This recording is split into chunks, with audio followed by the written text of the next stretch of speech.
Definisi komunikasi nonverbal. Komunikasi nonverbal adalah semua aspek komunikasi selain kata-kata.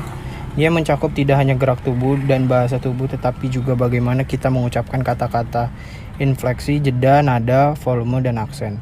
Komunikasi nonverbal juga mencakup fitur lingkungan yang mempengaruhi interaksi, objek pribadi seperti perhiasan, pakaian, dan penampilan fisik. Para ahli memperkirakan bahwa perilaku nonverbal mencapai 65 hingga 93% dari total makna komunikasi. Birdswell tahun 1970 dan Hickson, Stack, dan Moore 2004, Meherbian 1981 untuk memahami dimensi komunikasi verbal dan nonverbal.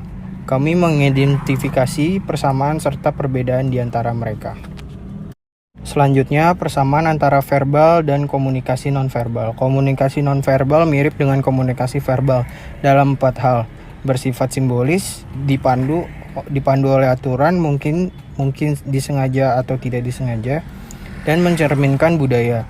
Komunikasi nonverbal bersifat simbolik. Seperti halnya komunikasi verbal, banyak komunikasi nonverbal bersifat simbolis, yang artinya bersifat arbiter, ambigu, dan abstrak.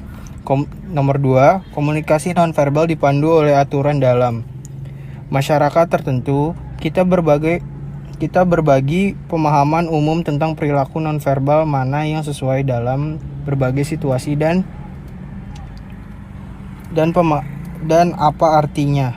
Senyum umumnya dipahami untuk mengekspresikan keramahan, dan cemberut biasanya dianggap sebagai indikasi ketidaksenangan.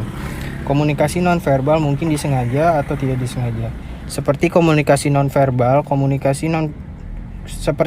verbal, komunikasi nonverbal mungkin disengaja dikendalikan. Misalnya, Anda dapat memilih pakaian dengan cermat untuk menciptakan kesan profesional saat Anda akan mewawancara kerja. Perbedaan antara verbal dan komunikasi nonverbal. Ada juga perbedaan antara komunikasi verbal dan nonverbal. Dan makna yang kami lampirkan masing-masing kami mempertimbangkan 3 perbedaan di antara 2 jenis komunikasi. Komunikasi nonverbal cenderung dianggap lebih dapat dipercaya. Kebanyakan orang percaya bahwa komunikasi nonverbal lebih dapat diandalkan daripada verbal. Komunikasi dalam mengungkapkan perasaan yang sebenarnya. Ini terutama kasus ketika pesan verbal dan nonverbal tidak konsisten. Jika Anda mengatakan Anda merasa baik-baik saja, tapi kamu merosot dan sudut mulutmu ke bawah, yang lain mungkin tidak akan percaya pesan verbal Anda. Komunikasi nonverbal bersifat multisaluran. Komunikasi nonverbal sering terjadi secara bersamaan dalam 2 atau lebih saluran, sedangkan komunikasi verbal cenderung berlangsung dalam satu saluran. Saluran adalah sarana yang dapat mentransmisi pesan, misalnya suara melalui gelombang udara, dan ekspresi wajah melalui gelombang cahaya. Komunikasi nonverbal berkelanjutan. Tidak seperti komunikasi verbal, komunikasi nonverbal berlangsung terus-menerus. Simbol verbal dimulai dan berhenti. Kita mengatakan sesuatu atau menulis sesuatu, dan kemudian kita berhenti berbicara atau menulis. Komunikasi nonverbal. Ada 4 prinsip yang dapat meningkatkan wawasan tentang bagaimana komunikasi nonverbal mempengaruhi makna dalam interaksi manusia. Pertama, komunikasi nonverbal dapat melengkapi atau menggantikan komunikasi verbal. Kedua, komunikasi nonverbal dapat mengatur interaksi. Ketiga, komunikasi nonverbal sering menetapkan makna tingkat hubungan. Keempat, komunikasi nonverbal mencerminkan dan mengekspresikan nilai-nilai budaya. Jenis-jenis komunikasi nonverbal. Yang pertama, kinestik. Kinestik mengacu pada posisi tubuh. Kinestik mengacu pada posisi tubuh dan gerakan tubuh, termasuk gerakan wajah. Yang kedua, haptik adalah rasa sentuhan. Sentuhan juga dapat mengkomunikasikan kekuatan. Yang ketiga, penampilan fisik. Dalam interaksi tatap muka, kebanyakan dari kita memperhatikan penampilan orang lain, dan kita sering mendasarkan evaluasi awal kita terhadap orang lain pada penampilan mereka. Yang keempat, artefak. Artefak adalah objek pribadi yang kami gunakan untuk mengumumkan identitas dan warisan kami, dan untuk mempersonalisasi lingkungan kita. Yang kelima, faktor lingkungan.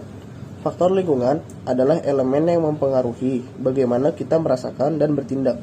Yang keenam, proxemics dan ruang pribadi.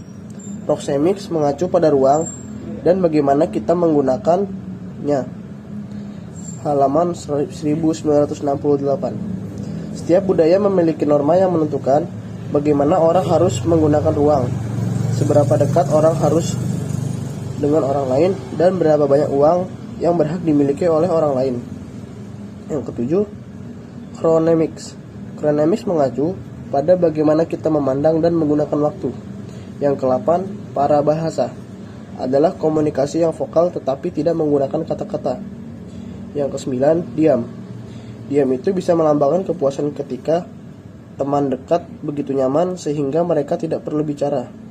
Diam juga bisa berkomunikasi kecanggungan, seperti Anda tahu jika Anda pernah mengalami kesulitan untuk melanjutkan percakapan kencan pertama.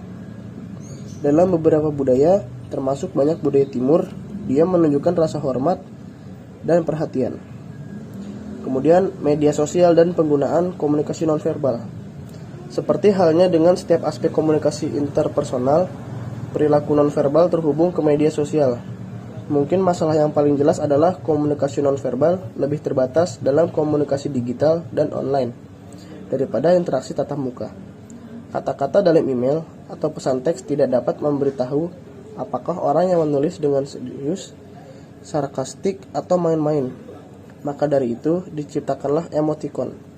Tetapi emoticon tidak cukup ekspresif bagi sebagian orang, yang menyebabkan pengembangan striker yang merupakan ikon seperti kartun yang dikirim orang untuk mengganti pesan teks.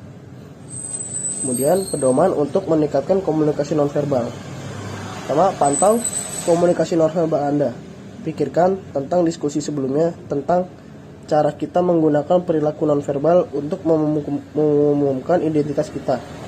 Anda dapat memantau tindakan nonverbal Anda sehingga Anda menyampaikan keterlibatan yang lebih besar dan minat dalam percakapan.